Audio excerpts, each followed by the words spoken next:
कहानी में दिखाया गया है एक एस्ट्रोनॉट और एक छोटी बच्ची को जो करीब 65 मिलियन एयर ईगो एक प्लेनेट जो कि अपनी पृथ्वी है पर पहुंच जाते हैं। ये वो वक्त था जब डायनासोर रहा करते थे। इसी के साथ साथ पृथ्वी पर और बड़े बड़े खतरे भी मौजूद थे। तो क्या वो दोनों यहां से बचकर निकल पाएंगे? ये तो कहानी में आगे ही पता चलेगा। इसलिए दोस्तों, बिना समय खराब किए चलिए शुरू करते हैं। कहानी की शुरुआत में नरेटिंग वॉइस में यह बताया जाता है कि हमारा ब्रह्मांड बहुत बड़ा और अनंत है, जहां जीवन की अनंत संभावना मौजूद है।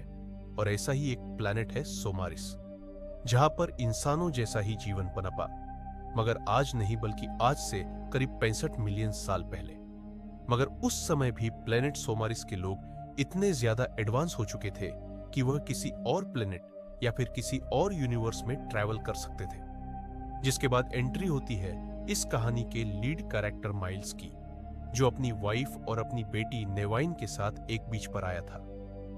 यहां हमें पता चलता है कि नेवाइन को एक जानलेवा बीमारी है, जिसका इलाज इतना ज्यादा महंगा है कि उसे पूरा करवाने के लिए माइल्स के पास उतना पैसा नहीं है। और इन्हीं रीजंस के चलते माइल्स ने एक स्पेस मिशन में जाने का फैसला किया है, जिसमें वो बीइंग पायलट साइंटिस्टों की एक टीम को दूर ब्रह्मांड की एक प्लेनेट पर लेकर जाएगा। इसी के साथ हमें पता चलता है कि इस पूरे मिशन को कंप्लीट होने में करीब 2 साल का वक्त लगेगा। और यही सारी बात इस वक्त माइल्स अपनी वाइफ के साथ डिस्कस कर रहा था। खैर, वो जाना तो नहीं चाहता था, लेकिन इसके अलावा माइल्स के पास और कोई दूसरा चारा भी नहीं था। नेवाइन अपने फादर से कहती है कि वह उनका इंतजार करेगी। इसके बाद हम एक स्पेसशिप को देख पाते हैं, जहां हमें पता चलता है कि इस स्पेसशिप को ऑलरेडी 2 साल हो चुके हैं, यानी कि माइल्स अपने मंजिल के बहुत करीब है। मगर तभी अंतरिक्ष में मौजूद काफी सारे एस्टेरॉइड सीधा आकर इनके स्पेसशिप से टकराते हैं। यह हादसा बहुत ही ज्यादा खतरनाक था। पूरा स्पेसशिप हिलने लगा था। इसी बीच माइल्स की आंख खुलती है और अब वो खुद ही ऑटो पायलट से हटाकर मैनुअल इस स्पेसशिप को चलाने लगता है। इस वक्त बाकी का क्रू मेंबर क्रायोजेनिक स्लीप में थे। इस समय माइल्स को लगता है कि वो ज्यादा दूर तक नहीं जा पाएगा, इसीलिए वो पास के ही प्लेनेट के अंदर अपनी इस स्पेसशिप को लैंड करवाने के बारे में सोचता है। और जैसे ही उस प्लेनेट तक पहुंचता है, तभी वहां पर बहुत सारे कोहरे की वजह से कुछ दिखाई नहीं पड़ता और पास के ही चट्टानों से उसका स्पेसशिप टकरा जाता है। और इन्हीं वजह से पूरा का पूरा शिप डैमेज हो जाता है। यहां पर डैमेज बहुत ज्यादा हो चुका था और माइल्स की हालत भी बहुत ज्यादा खराब थी। जिसके बाद वो शिप के बाहर निकलकर देखने की कोशिश करता है कि क्या वहां पर कोई जिंदा बचा है या नहीं। लेकिन वहां पर उसे कोई भी जिंदा नहीं मिलता। लेकिन सबसे बढ़िया बात यह थी कि पूरा प्लेनेट इंसानों के रहने लायक एकदम परफेक्ट था, यानी कि साफ हवा, साफ पानी, खाने के लिए कुछ फल और रहने के लिए परफेक्ट एनवायरनमेंट। मगर उसे यह नहीं पता था, सिर्फ जीवन ही नहीं और भी बड़े बड़े खतरे भी यहां पर मौजूद थे। देखने में प्लेनेट काफी हद तक पृथ्वी जैसा ही दिख रहा था, लेकिन यह वह पृथ्वी नहीं थी जिसमें हम जी रहे हैं। यह वह पृथ्वी है जो कि करीब 65 मिलियन ईयर्स ईगो वाली पृथ्वी है, जहां अभी तक ह्यूमन सिविलाइजेशन क्रिएट ही नहीं हुई थी। बहुत ही बड़े बड़े डायनासोर मौजूद थे और इसके कई सारे वेरिएंट्स भी थे। माइल्स जब अपने शिप में आकर चेक करता है कि क्या कोई उनमें से बचा है या नहीं, लेकिन अब तो इन साइंटिस्ट के क्रू में से कोई भी जिंदा नहीं बचा था। साफ शब्दों में कहे तो अब सिर्फ और सिर्फ माइल्स ही अकेला बचा था। जिसके बाद वो इस ग्रह की सारी इंफॉर्मेशन रिकॉर्ड करके अपने प्लेनेट की एजेंसी को फॉरवर्ड करता है। हालांकि जिस शिप में वो यहां पर आया था, उसके अंदर 2 एस्केप पोड्स थे। एक की हालत बहुत ज्यादा खराब थी और दूसरा गिरते वक्त न जाने कितनी दूर गिर गया था। जब चेक किया तो उसे पता चला 15 किलोमीटर दूर दूसरा एस्केप पोड है। इसलिए वह डिसाइड करता है वह उसे ढूंढेगा और वहां से अपने प्लेनेट पर वापस पहुंचने की कोशिश करेगा। इसी दौरान उसे अपनी बेटी की याद आती है, इसलिए वहीं बैठकर उसकी वीडियो देखने लगता है। तभी इंडिकेशन आता है कि उन स्लीपिंग चैम्बर्स में से एक चैम्बर में अभी भी कोई जिंदा है। माइल्स फटाफट भागकर उस चैम्बर के पास जाकर उसे ढूंढने की कोशिश करता है। क्या वो सचमुच जिंदा है या नहीं? चेक करने पर उसमें एक लड़की थी। फाइनली माइल्स को वो लड़की मिल जाती है, जिसके बाद वो उसे स्पेसशिप में लेकर आता है। माइल्स उससे उसके बारे में पूछता है।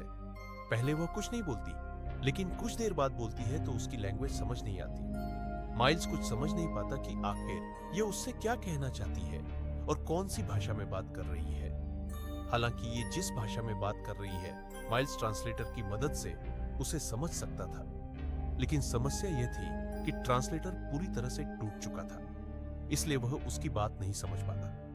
तभी माइल्स को स्लीपिंग चेंबर में एक बुक मिलती है, जिसे रीड करने पर उसे पता चलता है कि इस लड़की का नाम कोआ है। सुनने में अजीब है, लेकिन यही नाम है।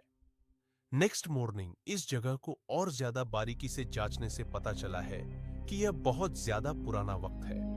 इसी के साथ वो अपने एस्केप पोर्ट को भी ढूंढने की कोशिश करता है, जो कि स्पेस शिप से काफी ज्यादा दूर गिरा था। यहाँ वोल्कानों का फटना भी दिखाया जाता है। इसी के साथ साथ बड़े बड़े डायनासोर के स्केलेटन भी पड़े थे। तभी माइल्स अपना हाइपर टेक्नोलॉजी वाला गैजेट निकलता है। इसकी मदद से माइल्स को पता चलता है कि उसका एस्केप पोर्ट करीब यहाँ से 15 किलोमीटर दूर है। लेकिन तभी एक छोटा डायनासोर का बच्चा आकर उस पर हमला कर देता है। वो तो अच्छा हुआ कि माइल्स के पास में उसकी एक पावर इलेक्ट्रिक गन थी, जिसकी मदद से वो अपनी जान बचाकर वापस से उस शिप तक आने की कोशिश करता है। ये सारी बातें जाकर उस छोटी लड़की को समझता है। यहां से 15 किलोमीटर दूर एक पहाड़ी के ऊपर हमें जल्द से जल्द वहां तक पहुंचना होगा। लेकिन तभी वो बताती है उसके दोनों माता पिता भी थे उसके साथ, और वह अपने माता पिता को लिए बिना यहां से नहीं जाएगी।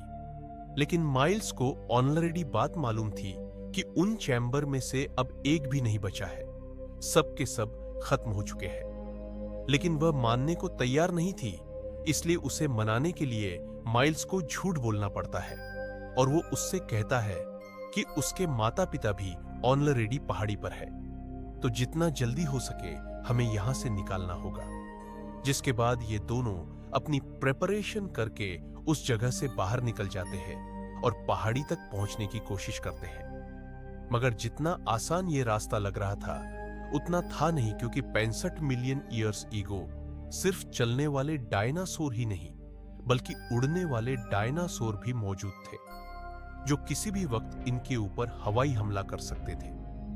ये दोनों जब उस मैदान से आगे बढ़ते हैं तो एक जंगल तक पहुंच जाते हैं। उस जंगल में छोटे छोटे डायनासोर जैसे कुछ क्रिएचर थे, जो कि उन्हें नुकसान पहुंचाने की कोशिश करते हैं। मगर माइल्स के पास उसकी हाईटेक गन थी, जिनकी मदद से खुद का और छोटी लड़की कोआ का बचाव करता जा रहा था। रास्ते में आगे उन्हें झरना मिलता है। ये दोनों वहां पर रुककर चैन की सांस लेते हैं। थोड़ा बहुत पानी पीकर मुंह धोकर माइल्स एक ऊंचे पेड़ पर चढ़कर अपने सुपर जीपीएस की मदद से अपने एस्केप पोर्ट को ढूंढने की कोशिश करता है। लेकिन तभी उस पेड़ की टहनी टूट जाती है और माइल्स जोरदार तरीके से नीचे गिर जाता है। इस वजह से उसका लेफ्ट हैंड बहुत ज्यादा डैमेज हो जाता है। पेड़ की टहनी टूटने की आवाज से वहां पास ही में मौजूद कुछ बड़े क्रिएचर्स, जो कि इस प्लेनेट के डायनासोर भी है, वो आकर माइल्स पर हमला करते हैं। इस वक्त माइल्स के पास में कुछ बॉम्ब भी थे, जिनकी मदद से वो इन क्रिएचर से बचने की कोशिश करता है। हम देख पाते हैं कोआ क्रिएचर से बचने के लिए कहीं दूर भाग जाती है, लेकिन वो जिस प्लेस पर पहुंचती है उसे पता चलता है ये तो वह अड्डा है जहां पर सारे के सारे फ्लाइंग क्रिएचर्स आकर बैठते थे। वो एक पेड़ के किनारे छिपने की कोशिश करती है, लेकिन इस बीच उससे एक छोटी सी आवाज हो जाती है। तभी एक डायनासोर उसे खाने के लिए उसकी ओर बढ़ता है, लेकिन तभी माइल्स वहां पहुंच जाता है और उस डायनासोर को मारकर कोआ को बचा लेता है। कोआ की हालत बहुत ज्यादा खराब थी, इसलिए माइल्स उसे अपने कंधे पर बिठाकर पहाड़ी की ओर जाने लगता है, क्योंकि वो उस लड़की में कहीं ना कहीं अपनी बेटी नजर आ रही थी, जिसे 2 साल पहले वो अपने प्लेनेट सोमारिस पर छोड़ आया था। उन्हें चलते चलते शाम हो चुकी थी और मैदान में खाली घूमना खतरे से खाली नहीं था, इसलिए वह गुफा में ठहरकर रात गुजारने का डिसाइड करते हैं। रात को सोने से पहले माइल्स अपने सुपर जीपीएस को चेक करता है कि आखिर उनकी और इसके पोर्ट के बीच की दूरी कितनी होगी। मगर इसी बीच माइल्स को जो पता पड़ता है उससे तो उसके होश उड़ जाते हैं, क्योंकि बहुत जल्द ही एक बड़ा सा एस्टेरॉयड इस ग्रह पर गिरने वाला है। मतलब ये वही समय था जब पृथ्वी पर एस्टेरॉयड गिरे थे, जिसके कारण सारे डायनासोर खत्म हो गए थे। तभी वहां पर एक बड़ा डायनासोर आ जाता है। ये दोनों अपनी जान बचाने के लिए गुफा की ओर गहराई में चले जाते हैं। हालांकि वहां पर इन्हें एक सुरंग तो मिल जाती है, मगर उसका साइज बहुत ज्यादा कम था। इसलिए उसे बड़ा करने के लिए माइल्स वहां पर एक बम फोड़ देता है। उस सुरंग का साइज थोड़ा सा बड़ा हो जाता है, जिसमें से कोआ निकल सकती थी, मगर माइल्स नहीं। तभी वहां पीछे से डायनासोर आकर माइल्स पर हमला कर देता है, लेकिन उसके पास जो ऑटोमेटिक रीलोडेबल गन थी, उसकी मदद से वह अपनी जान बचाकर जैसे तैसे उस सुरंग से बाहर आ जाता है। लेकिन बाहर आने पर उसे वह एस्टेरॉयड साफ दिखाई पड़ रहा था, जो तेजी से उनकी ओर आ रहे थे। इसका मतलब साफ था कि उन्हें जितना जल्दी हो सके इस प्लेनेट को खाली करके निकलना था। वो तेजी से लोकेशन की ओर भागने लगता है, मगर गलती से वह दलदल में घुस जाता है। वहां से निकलने की माइल्स बहुत कोशिश करता है, लेकिन वह धीरे धीरे दलदल में और डूबता चला जा रहा था। जब ऑलमोस्ट पूरा डूब चुका था, तभी कोआ वहां पर पहुंच जाते। उसकी मदद के सहारे माइल्स वहां से अपनी जान बचाकर बाहर आ जाता है। बाहर आते ही माइल्स कोआ को अपने गले लगा लेता है, जैसे कि वो उसकी बेटी हो, और बताता है कि यह प्लेनेट खत्म होने वाला है, इसलिए जितना जल्दी हो सके हमें यहां से निकलना होगा। ये दोनों पूरी रात चलते हैं और फाइनली जाके उस एस्केप पोर्ट तक पहुंच जाते हैं। खुशखबरी ये थी कि वो पूरी तरह से सही सलामत था, बिल्कुल भी डैमेज नहीं हुआ था। माइल्स फटाफट से ऑन करके वहां से निकलने वाला था। तभी कोआ वहां से निकल जाते हैं और अपने माता पिता को खोजने की कोशिश करती है, क्योंकि माइल्स ने उसे कहा था कि उसके माता पिता पहाड़ी की चोटी पर ही मिलेंगे। लेकिन तभी उसे पता चलता है कि यहाँ पर मौजूद चैम्बर्स वह सभी उस धमाके में खत्म हो चुके थे। यहाँ तक उसके माता पिता भी मर चुके हैं। अब यहाँ पर माइल्स जाकर उसे समझाने की कोशिश करता है और अपनी बेटी नेवाइन की फोटो दिखाता है और बताता है कि 2 साल पहले सोमारिस से निकलने का यही रीजन था कि कमाए गए पैसों से वो अपनी बेटी का इलाज कर सके। अगर वो जल्द ही अपने प्लैनेट पर नहीं पहुंच तो उसकी बेटी से वो कभी मिल नहीं पाएगा। लेकिन यहाँ व्यूअर्स को कहानी का ट्विस्ट पता चलता है कि ऑलरेडी नेवाइन मर चुकी है, क्योंकि जब अकेले बैठकर माइल्स अपनी बेटी की फोटोज और पुराने वीडियो देख रहा था, तो ये सब झलकता है कि उसने अपनी बेटी को खो दिया है और अब सिर्फ कोआ ही उसकी जिंदगी थी। इसलिए वो उसे जितना जल्दी हो सके यहां से निकलने के लिए कहता है। फाइनली अब कोआ उसकी बात मान जाती है और ये दोनों ही एस्केप पोर्ट में बैठ जाते हैं। लेकिन इससे पहले कि वह चालू कर पाते, तभी वहां पर एक एस्ट्राइड का हमला हो जाता है। और यह हमला ही काफी नहीं था कि 2 बड़े डायनासोर भी उन्हें नोटिस कर लेते हैं। माइल्स समझ गया था कि अगर वह यही रुके तो ये दोनों ही मारे जाएंगे, इसलिए माइल्स अकेला ही भागकर दूर जाता है और उन दोनों डायनासोर का ध्यान अपनी ओर आकर्षित करता है ताकि कोआ की जान बच सके। इसी बीच माइल्स अपनी गन से एक डायनासोर को खत्म तो कर देता है, मगर दूसरा अभी भी जिंदा था और वो बड़ा वाला डायनासोर जस्ट माइल्स को मारने ही वाला था, क्योंकि अब माइल्स की गन भी जवाब दे चुकी थी। उससे रीलोड नहीं हो रहा था क्योंकि उसकी बैटरी लो थी। लेकिन तभी शिप में मौजूद को माइल्स की बेटी का होलोग्राम चलाकर उस डायनासोर को चकमा देने की कोशिश करती और इसी बीच माइल्स वहां से भाग निकलता है। तो उस डायनासोर को भी बात समझ में आ चुकी थी कि वो कोई खाने वाली चीज नहीं, बल्कि उसे पागल बनाया गया था और वो तेजी से माइल्स की ओर भागने लगता है। और इस वक्त तक इस प्लेनेट के सारे वोल्कानो फटने की तैयारी में थे और ऊपर से वो एस्ट्राइड भी गिर रहे थे। माइल्स को कुछ समझ नहीं आ रहा था आखिर वो इस डायनासोर से अपना बचाव कैसे करे। तभी उसे एक आइडिया आता है। वो जमीन से फटने वाले वोल्केनो की तरफ भागने लगता है और जैसे ही वो बड़ा डायनासोर आता है, तभी वह वोल्केनो फट जाता है।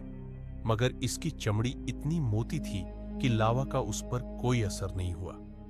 इस बीच वह और ज्यादा गुस्सा होकर माइल्स को खत्म करने के लिए आगे बढ़ता है। अब तो माइल्स के पास पीछे हटने के लिए जगह भी नहीं थी। यह वक्त बहुत ज्यादा क्रिटिकल था कि तभी वहां पर कोआ आकर उस डायनासोर की आंखें फोड़ देती है, जिससे उसे कुछ दिख नहीं रहा था।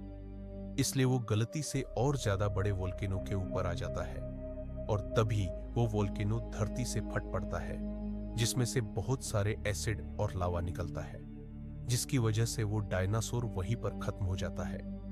इसी बीच माइल्स को अपना एस्केप पॉड दिखता है और ये दोनों भागकर उसकी ओर जाते हैं और फटाफट से ऑन करके अपने प्लैनेट के लिए निकल पड़ते हैं और इस ग्रह से जितना जल्दी हो सके निकलने की कोशिश करते हैं।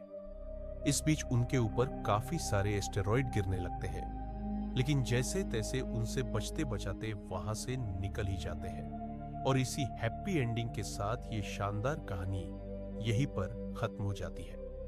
सो गाइज, आपको ये वीडियो कैसा लगा प्लीज मुझे लाइक और कमेंट करके जरूर बताइएगा और अगर पहली बार इस चैनल पर आए हैं तो सब्सक्राइब जरूर कीजिएगा, क्योंकि मैं ऐसे ही बेहतरीन मूवी आप लोगों के लिए लाता रहूंगा। मिलते हैं अगले वीडियो में, तब तक के लिए धन्यवाद।